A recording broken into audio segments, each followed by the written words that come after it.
Soy Johanna Abreu Vera y soy una científica política con más de 30 años de experiencia en el estudio de la opinión pública y en la evaluación de las políticas públicas. Estudié ciencia política en el ITAM y tengo una maestría en política cuantitativa en la Universidad de Essex, Inglaterra. También tengo algunas especializaciones en psicología política, en políticas públicas con enfoque de género y en modelos estadísticos para la toma de decisiones. He participado en varias campañas políticas, principalmente en la parte de planeación y gestión de la campaña, pero también en el análisis del comportamiento electoral.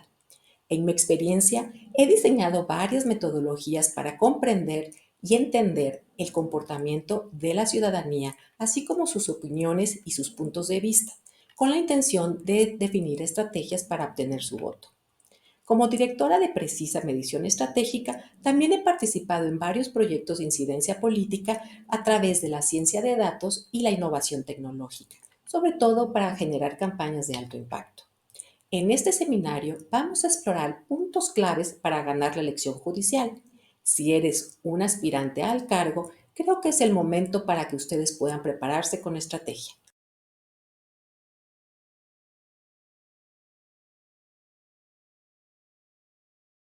Hola, ¿qué tal? Soy Ana Vázquez Colmenares, experta en comunicación de campañas políticas, reputación e imagen pública, con experiencia de más de 20 años de trayectoria.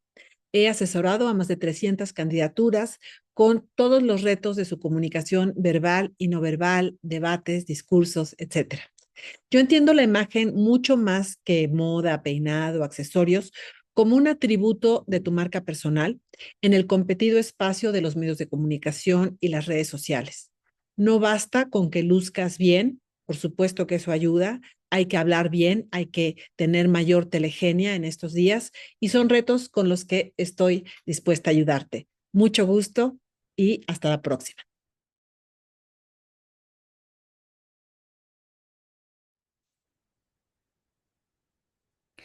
Yo soy Héctor Llerena y también desde hace más de 20 años me dedico a hacer campañas políticas, específicamente la parte de la estrategia general y en los últimos años también la estrategia digital.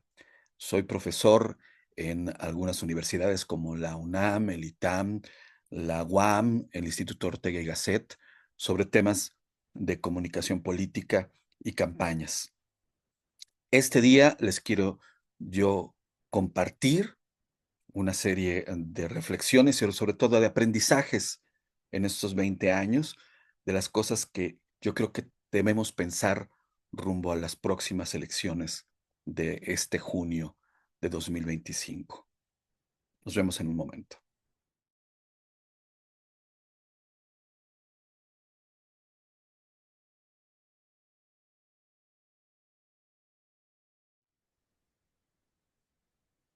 Yo me preguntaría esto, bueno, ¿es su primera campaña? ¿Es tu primera campaña? Les quiero yo platicar de 5 consejos prácticos para candidatos y candidatas neófitos. ¿No? En mi experiencia y algunas reflexiones que yo he tenido con mis clientes, con mis colegas, con compañeros. El primero sería esto, ¿sí? Las campañas no las ganan ni los más preparados, ni las que tienen más experiencia, ni siquiera las más listas, ni los más esforzados o esforzadas. Sin duda, todos estos atributos ayudan, ¿sí? Pero lo podemos ver, podemos revisar nuestra historia y podemos ver que muchas veces los ganadores ni siquiera tienen estas características en muchas ocasiones. En realidad, los que ganan las campañas, pues son más bien quienes saben conectar con su gente, con las personas a las que van dirigidas y saben hacerse memorables por quien realmente son. Aquí serían 2 reflexiones. Uno, hay que saber a quién nos vamos a dirigir, qué es lo que les tenemos que decir, ¿sí? Porque está basado sobre todo en qué esperan ellos que les digamos, ¿sí? Uno puede tener un montón de inquietudes y de ganas y de ideas que queremos transmitir, pero no necesariamente es lo que nos va a llevar a conectar, ¿sí? Hay que revisarlo. Adelante lo vamos a platicar.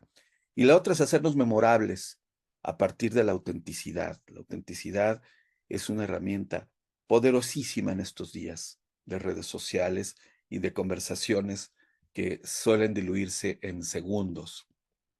Mi segunda reflexión: las campañas no se ganan convenciendo a nadie, ¿sí? Se ganan persuadiendo. Esto es, de alguna forma, yo sé, esto es ponerles aquí un paradigma, porque siempre hablamos de convencer, es que tenemos que hacer conciencia, es que tenemos, en términos reales, en términos muy aterrizados de lo que son las campañas en general, la comunicación, la conciencia no es un arma poderosa, ¿sí? La conciencia es un arma poderosa para uno, es mucho más interior. Sin embargo, lo que termina siendo muy poderoso es la persuasión. La persuasión, que es un proceso que a veces, sí, parece que se contrapone a la razón, pero no, ¿no? Ahora sabemos que son completamente complementarios, porque mientras el convencimiento nos da un elemento en donde nosotros afirmamos o aceptamos una idea, la persuasión hace que nos movamos hacia ella. Sí, es mucho más poderosa la persuasión en este caso, y lo que tenemos que buscar es cómo persuadimos a nuestros votantes potenciales. ¿Qué les decimos? ¿Qué les tenemos que proyectar y cómo tenemos que conectar con ellos?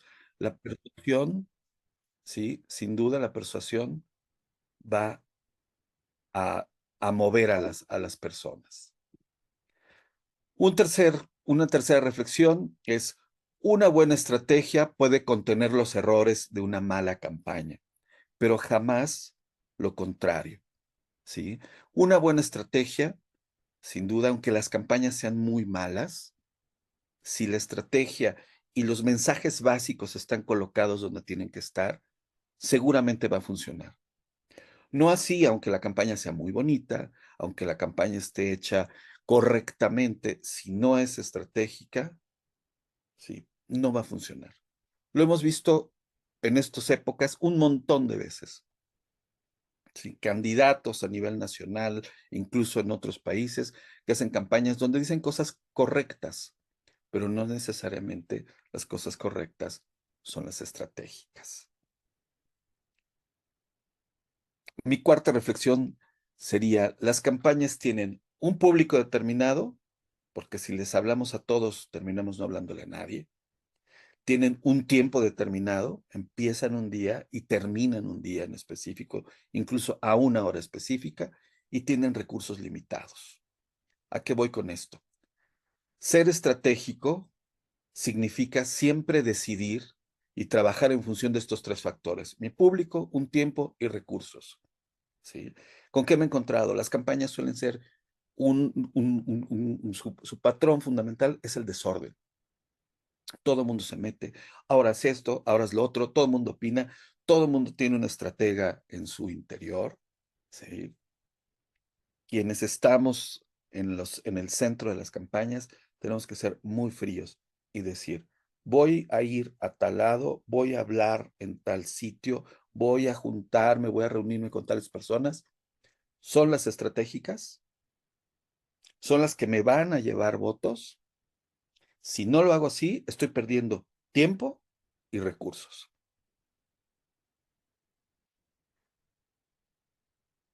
Y mi última reflexión sería: las mejores campañas están hechas por personas profesionales, ¿sí? La palabra profesional viene de profesar, viene de una convicción y sobre todo una pasión hacia las cosas. Hoy en México nos hacen falta, sobre todo, sí, personajes públicos profesionales. No necesariamente es que tengan que tener grandes estudios. Profesional me refiero a la manera en la que se entregan, la manera en la que se comprometen y el rigor que le ponen al trabajo que hacen, ¿sí?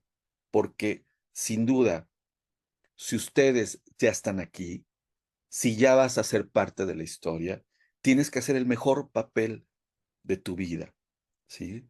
No sé si lo han pensado, quienes van a participar, ¿sí? El poder dentro de unos años decir: Sí, claro, sí. ¿Ustedes se acuerdan la primera vez que se votó por las personas que van a integrar el Poder Judicial? Sí, claro. Yo fui parte de, no me digas, oye, qué interesante. Sí, el papel que ustedes van a hacer de aquí en adelante, ustedes van a estar en esta lista privilegiada, sin duda, como sea, ¿sí? Podemos estar o no podemos estar de acuerdo en cómo se ha llevado el proceso, la reforma. Eso hoy creo que ya no es importante. Estamos aquí y yo creo que lo que se trata es que ustedes tienen que hacer el mejor papel de su vida, porque esto va a ser parte de su narrativa y de su historia personal para siempre, ¿sí?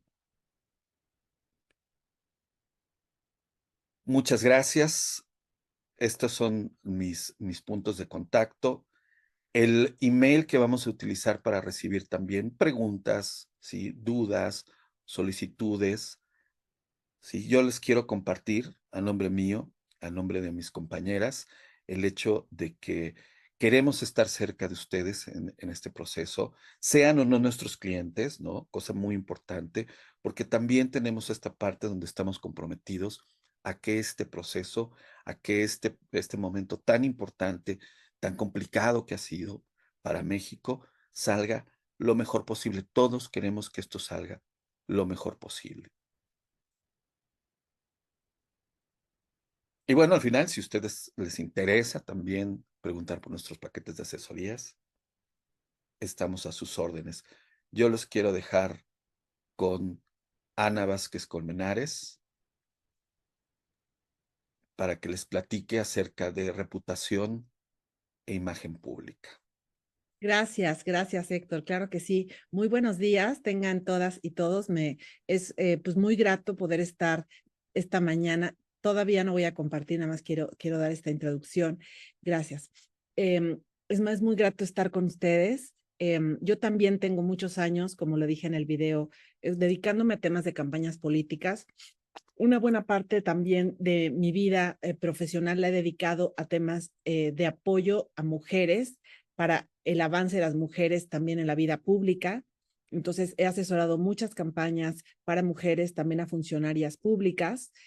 Soy politóloga, entonces no lo hago desde este tema como superficial, nada más de, el maquillaje, la imagen. Por supuesto que importa, vivimos en un mundo telegénico, usaba yo esa palabra, donde la manera en la que transmitimos nuestra imagen hacia lo lejos, eso quiere decir la telegenia, cómo nos vemos de lejos o a través de estas pantallas, impacta, porque muchas veces esa va a ser la única manera que tengamos para comunicar. Entonces, voy a compartir una presentación que hice para ustedes y por favor, me comentan si se la pueden ver para que pueda yo proseguir.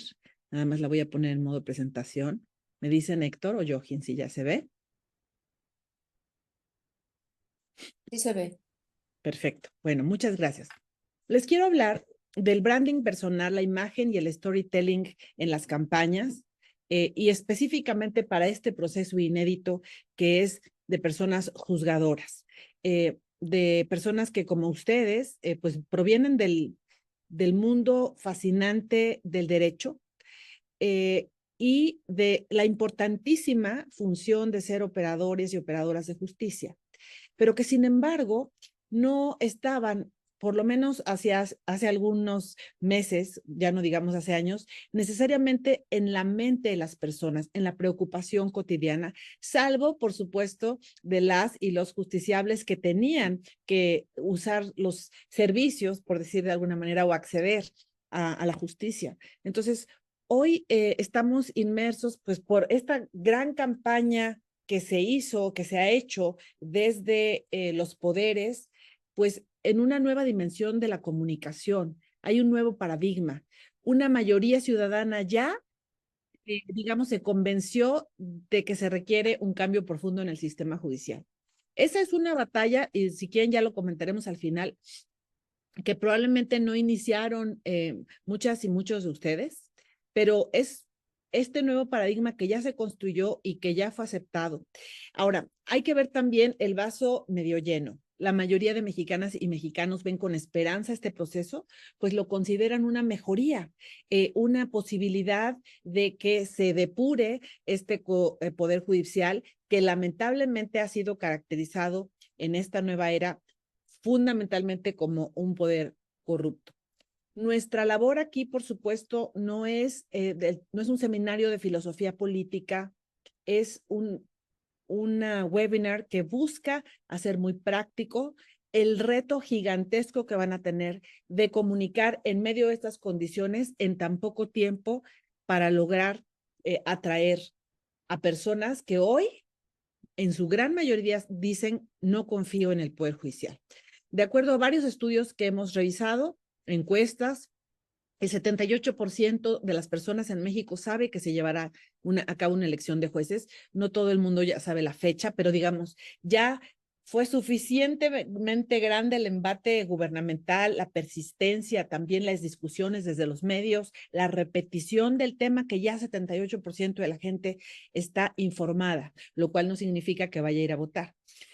El 77% considera que el sistema judicial actual no es efectivo, pero no saben si elegir nuevos jueces y juezas será suficiente para reformar la justicia en el país. 51%, como decía, hay que ver el vaso también medio lleno y no solo medio vacío, tienen sentimientos positivos de tranquilidad y alegría acerca del proceso. Y esto es importante. Jochen les va a hablar más adelante a tema respecto a segmentar. ¿A quién eliges hablar en una campaña política? Y esto Héctor lo sabe muy bien, él ha sido muchas veces el estratega general de muchas campañas. Para ganar una campaña no le hablas a todo el mundo, no te diriges a todo el mundo, no desperdicias tus recursos para tratar de gustarle y ser monedita de oro. Necesitas segmentar. Hay que considerar también que el 38% de las personas en México se están también decantando por enojo y miedo en torno a este proceso. Y uno de los elementos que probablemente, por cierto, algunas y algunos de ustedes tal vez compartan, no lo sé, ustedes también son parte del electorado, pero el reto aquí es cómo me conecto también desde lo emocional, como Héctor decía, la diferencia entre convencer y persuadir. Uno de los elementos más importantes a construir en la elección es confianza. El 56% de las y los encuestados, eso es lo que piden. Yo quiero a alguien en que pueda confiar.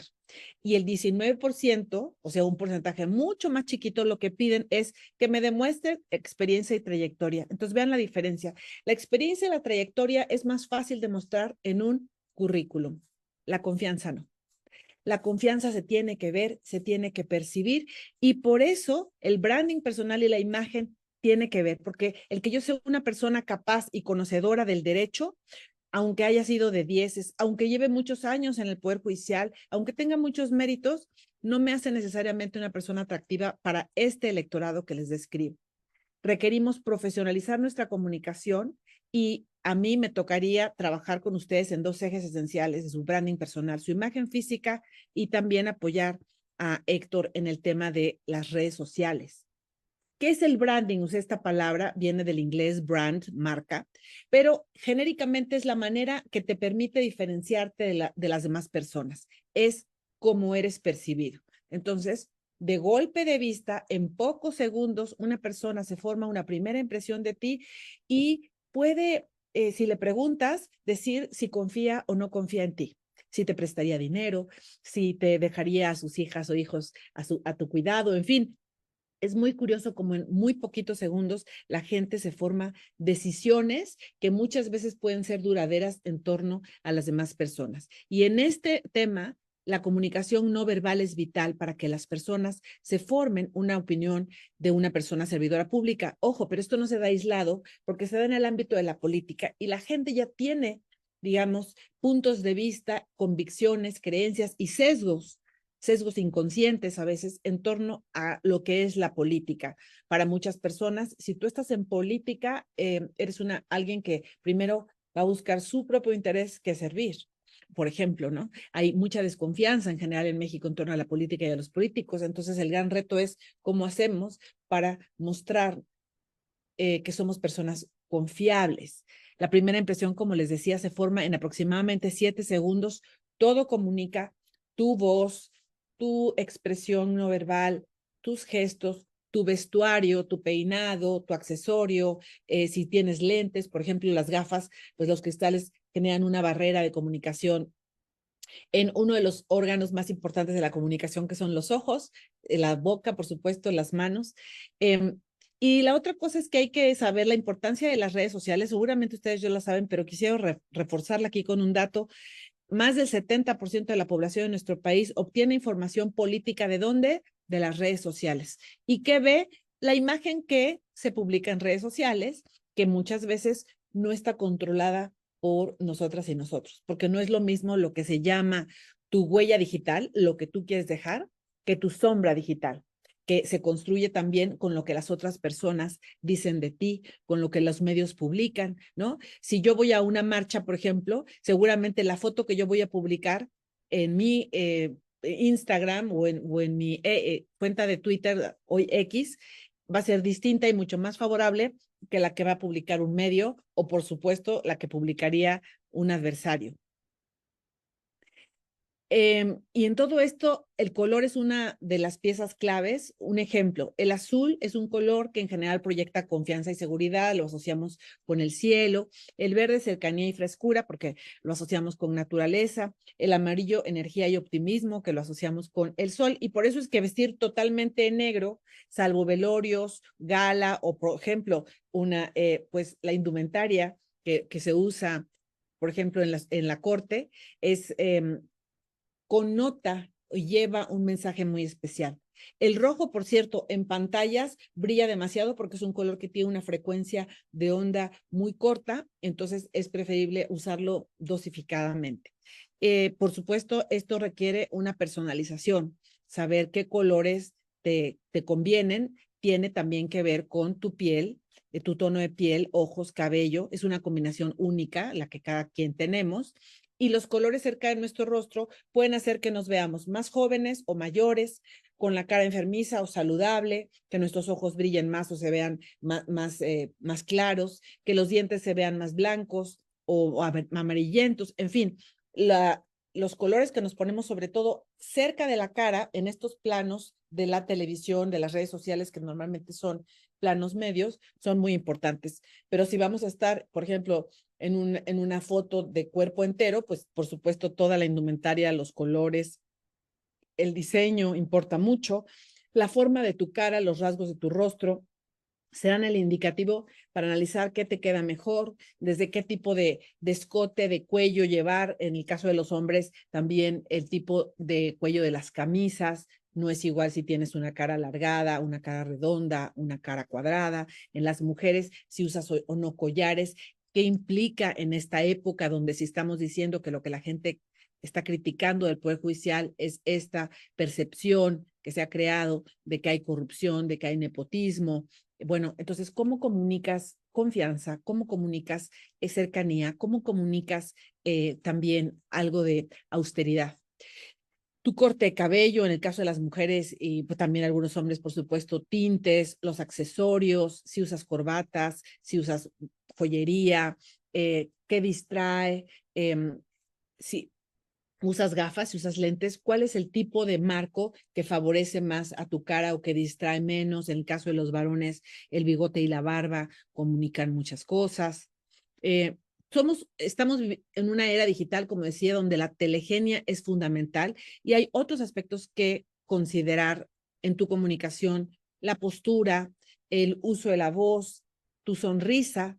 La gente puede distinguir a nivel de comunicación no verbal si tú estás fingiendo una sonrisa. Por ejemplo, ahorita voy a fingir una sonrisa, porque cuando uno finge una sonrisa, no se mueven los músculos cigomáticos de los ojos, porque eso implica, para que se mueva, que la sonrisa se vea genuina, necesitan moverse esos músculos y normalmente esos músculos se mueven de manera natural cuando hay en el sistema límbico una emoción positiva.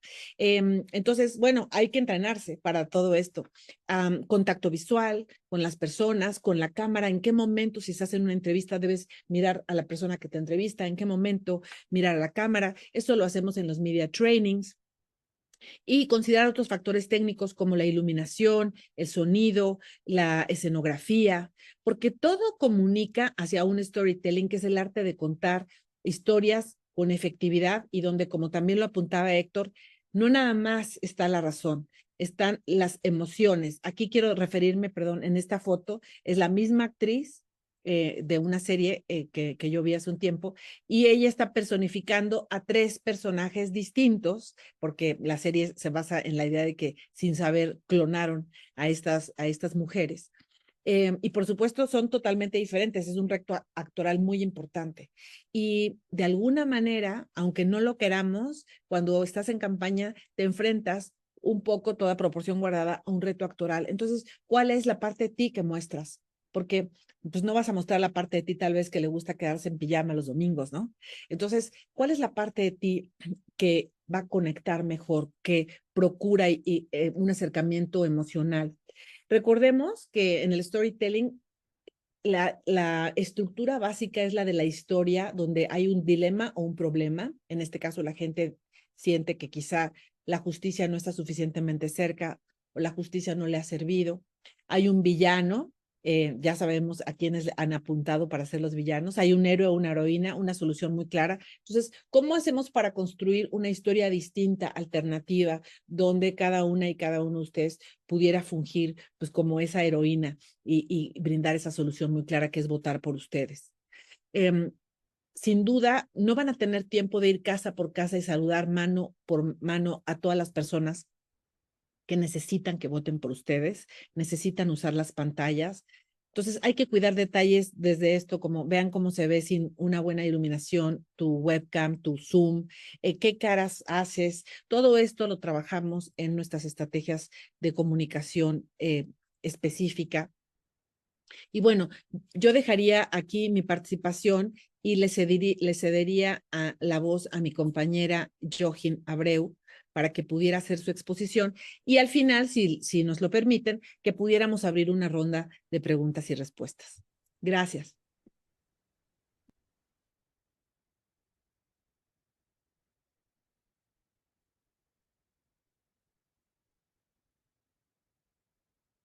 ¿Ya se ve? Ya.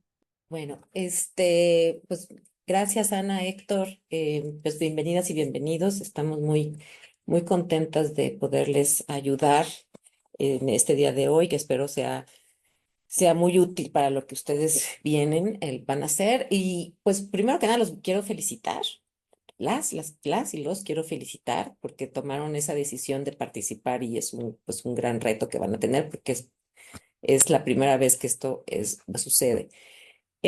Bueno, ya yo me voy a enfocar principalmente en el uso de la investigación de política y de las herramientas que ustedes pueden tener para sus campañas.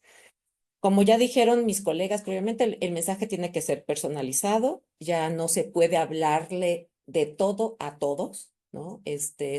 Normalmente se comete el error creyendo que con un mensaje puedes llegar a diferentes personas, entonces es importante segmentar. Y para segmentar es muy importante la investigación, porque necesitas estratificar al electorado de alguna manera. Lo más común de estratificación que se ocupa es estratificar por sexo, edad,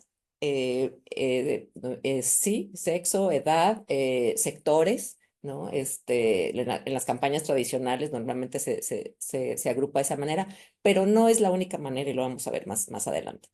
Las técnicas tradicionales, ¿no? De contacto, por supuesto que siguen funcionando, por eso se siguen haciendo, como son los mítines, ir de puerta en puerta, tocarle a la gente, pero pues ahora lo que se usa más bien o lo que se recomienda es una combinación de técnicas de lo tradicional con las nuevas estrategias o las nuevas tecnologías. Aquí brevemente, un poquito nada más para que entiendan quienes estudiamos a la ciudadanía como en su participación política y electoral, cómo, probablemente cómo pueden tomar este tipo de decisiones. Bueno, uno es considerar si el voto importa o no importa, ¿no? Digo, quienes estamos en este webinar, pues hemos participado en una elección, vamos, de hecho es una fiesta prácticamente nacional cuando hay elecciones, pero hay quienes deciden no ir, ¿no? Y también tienen sus razones por las cuales no ir, ¿no? Por apatía, porque no creen en la política, porque todos los partidos son lo mismo, tienen como sus razones por las cuales no participar, ¿no? Entonces, aquí lo que también tenemos que transmitir es que en esta elección en particular se espera que la participación sea baja, ¿no? Entonces, eso es un primer dato a considerar, ¿no? Qué tan baja va a ser la participación y quiénes sí son los que van a ir, ¿no? ¿Quién es este segmento poblacional a los cuales tenemos que persuadir para que no solamente voten por mí, sino que vayan y voten por mí, que es lo que queremos, porque pues podemos tener su simpatía, ¿no? Su intención de votar, pero probablemente ese día hubo un partido de fútbol en la televisión que fue más importante, ¿no? Que salir a ir a la casilla, ¿no? Eh, pues votar no es mucho esfuerzo, pues pararme en día, el domingo, ir, ¿no? Eh, pero pues uno puede decir, pues mi voto no hace la diferencia, realmente yo no voy a lograr nada con ir, pues van a votar otros, ¿no? Que vayan los demás, a mí me dio flojera, ¿no? O ese día me dio gripa, entonces como que no quise ir, ¿no? Entonces la gente, hay que hacerles ver cuáles son los beneficios que van a obtener, ¿no? ¿Cuál es realmente el beneficio que van a obtener al ir a votar ese día? Em, Además, en esta elección en particular, según entiendo, no va a haber el mismo número de casillas que en las elecciones políticas. Entonces, pues hay que considerar también pues probablemente antes iba caminando a mi casilla, en esta ocasión, pues no. Tengo que agarrar el transporte público, si tengo coche, con mi coche, en fin, ¿no? Entonces, hay que ver cuáles serían estas motivaciones que hacen a la persona ahí. No quiero, ya Ana nos dio algunos datos, pero lo que sí es interesante, bueno, efectivamente, la ciudadanía sí apoya la reforma y sí apoya que haya esta elección, aunque conforme ha pasado los meses, la gente que empezó a oír los argumentos de por qué no, el Poder Judicial debe de ir a voto popular o no, quizás algunas personas que al principio decían que sí estaban de acuerdo, ahora ya lo empezaron a dudar y decir, uy, no, yo creo que no está tan bien. Pero bueno, finalmente va a suceder, podamos estar de acuerdo o no que sea algo así. Entonces, lo que aquí quiero mostrarles, a ver, voy a ocultar tantito los cuadritos porque no, me está estorbando ver eh, hay quienes sí creen que elegir jueces mejoraría la justicia, ¿no? Pero hay una mitad de los que consideran que prefieren que los jueces sean designados por exámenes y trayectoria. O sea, todavía hay un 50% que dice sería mejor, pero hay un 60% que dice que este proceso va a generar. ¿Cuáles son estas expectativas y temores que tiene la gente con este proceso? Bueno, hay un 60% que cree que las decisiones van a ser más justas, hay un 55% que consideran que va a haber menos impunidad, pero hay un 37% que creen que va a ser más vulnerable, que puedan ser influenciados por el crimen organizado o demás.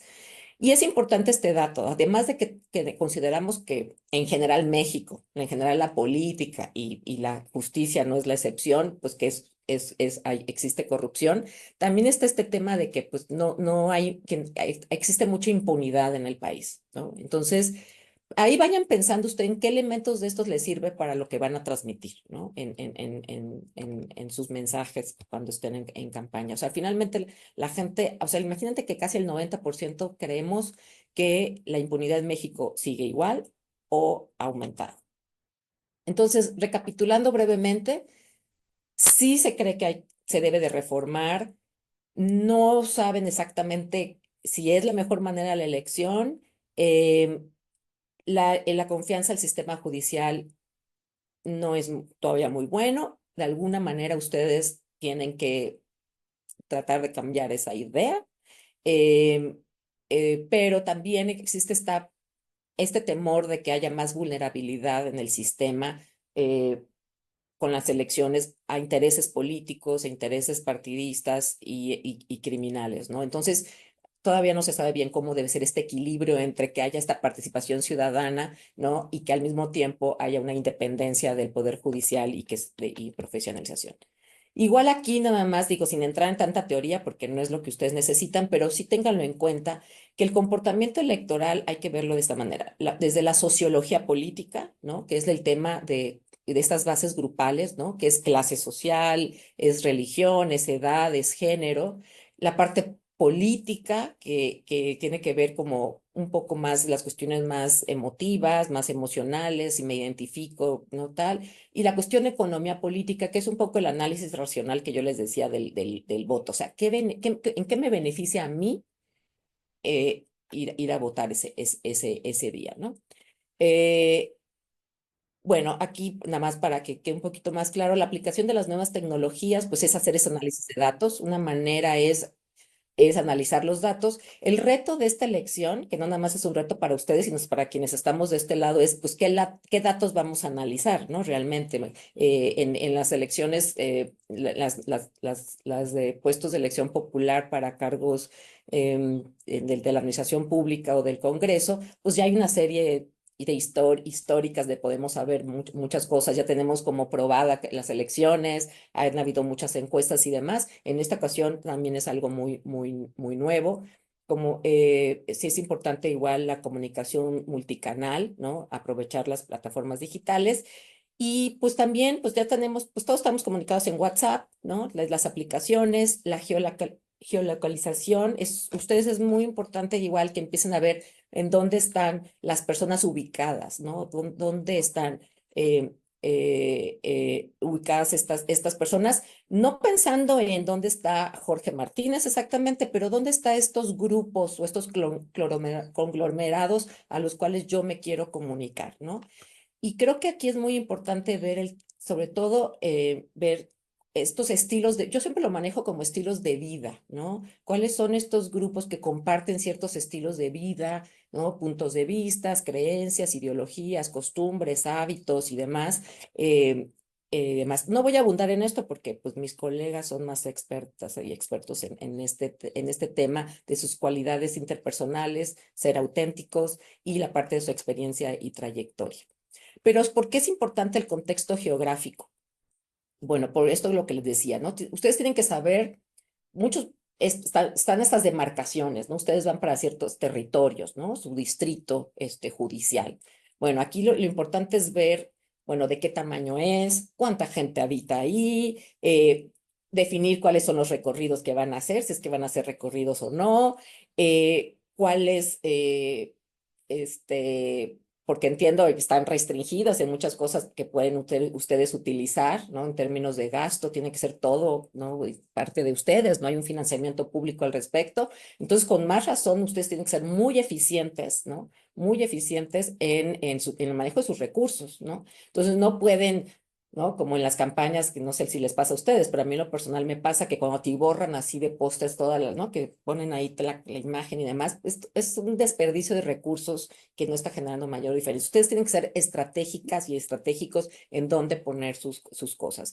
Y sí tienen que entender el perfil de la comunidad a la cual ustedes se van a dirigir en términos de estrato socioeconómico, es más bajo, es alto, en fin, hay más mujeres, hay más hombres, ese tipo de cosas.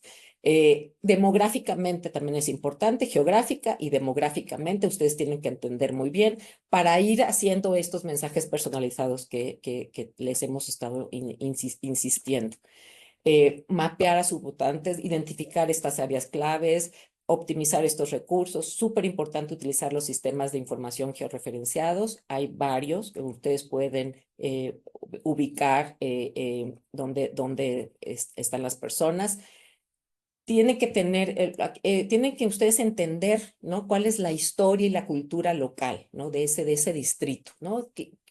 ¿Qué se vive? ¿Cómo se vive? Ustedes son parte de ahí, supongo, la mayoría de ustedes viven en ese mismo distrito donde ustedes van a ir. Entonces, ¿cuáles son los hábitos? ¿Cuáles son las actividades recreativas que se hacen? ¿Cuál es la historia del área? ¿Cuál es el tipo de organización comunitaria, si es que hay? ¿Es gente solidaria, participativa, ¿no? O sea, en fin, eso lo tienen que ver. La manera también de entenderlo, pues es haciendo encuestas, es haciendo grupos focales, para ver realmente qué los motiva, qué les interesa, ¿no? Sus dolores, porque la verdad, pues también hay temas de qué necesitan, qué quiero, qué me interesa, qué me duele, ¿no? En este caso de la justicia, ¿no? ¿Qué expectativas tengo? ¿Cuáles son mis anhelos en términos de un sistema de justicia actualmente? Y bueno, la parte de movilización, digo, es súper importante. Nada más que ahí mi recomendación sería es quizás no desgastarse tanto en eso, porque por supuesto ustedes no tienen todo un partido político que los respalde detrás, que son realmente los grandes estrategas en el término de movilización, pero sí es muy importante, por eso ustedes tienen que crear ya su equipo de campaña. De alguna manera tienen que tener una mínima estructura, ¿no? De gentes y que se dividan las tareas. También eso es muy importante. No quieran ser, si ustedes son las y los candidatos, no quieran ser también sus gerentes de campaña, ¿no? Eso sí, ténganlo mucho en cuenta. Entonces, tienen que pensar cuál va a ser este contacto directo cara a cara, ¿no?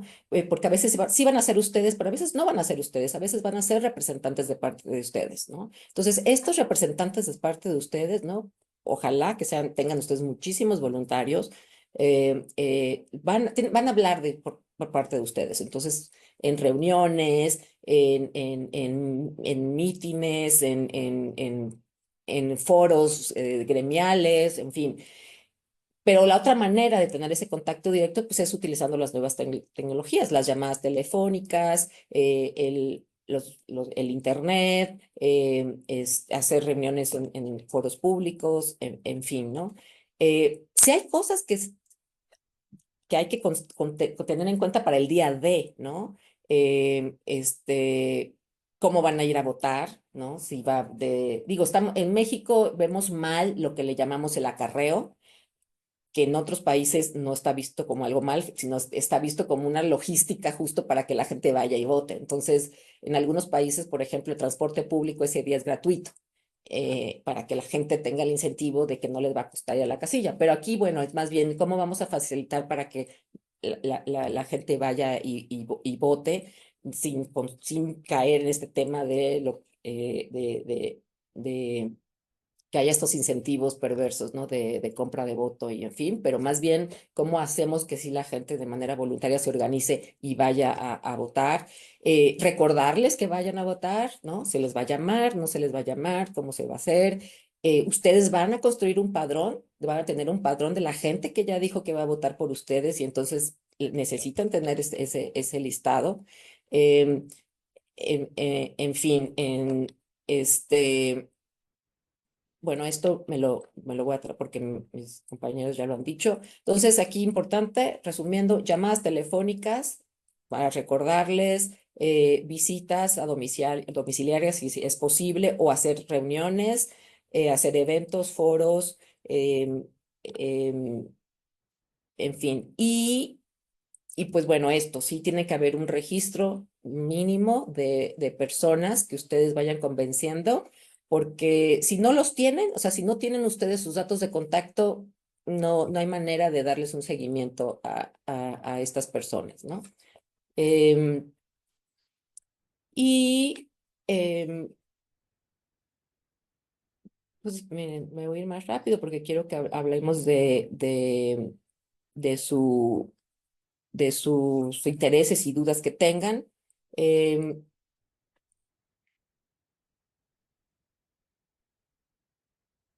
Quizás aquí, bueno, lo que les decía de las bases de datos, ¿no? Tener esta información, hacer un análisis con esta información, llevar a cabo algún tipo de investigación, es importante. A esta parte igual es lo que quería comentarle. También el manejo de las redes sociales no es nada más utilizarlas para que ustedes se comuniquen, también les permite a ustedes es hacer un análisis de la comunicación, lo que se le llama la escucha de redes, ¿no? Interpretar quiénes son los que están interactuando en nuestras redes sociales. Yo sé que ahora sus redes sociales son personales, ¿no? Son personales, pero van a tener que crear o abrir sus redes personales, hacer redes sociales públicas. Entonces, sí es importante monitorear sus redes, ¿no? Hay plataformas para ello, interpretar los datos de que quienes están conectándose con ustedes, escribiéndoles, ¿no? En fin, y qué perfil tienen estas personas. Hay muchas herramientas digitales, también hay muchos softwares para la gestión de campañas, hay muchas plataformas de mensajería, ¿no? Ya robotizadas y demás.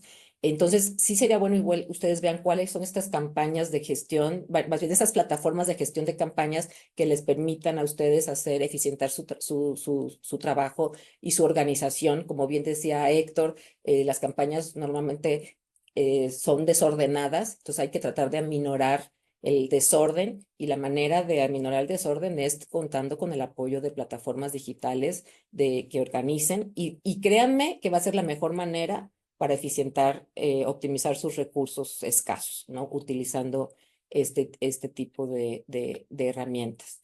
Entonces, en síntesis, importante hacer un análisis de datos. En este caso no tenemos datos históricos, pero sí podemos hacer encuestas, estudios de opinión y demás, hacer una segmentación demográfica del electorado, hacer una segmentación geográfica del electorado, hacer una segmentación psicológica del electorado y hacer una segmentación comportamental del electorado. O sea, eso es lo que tendríamos que hacer. Pues muchísimas gracias, y ahora sí nos abrimos a sus comentarios, dudas y demás.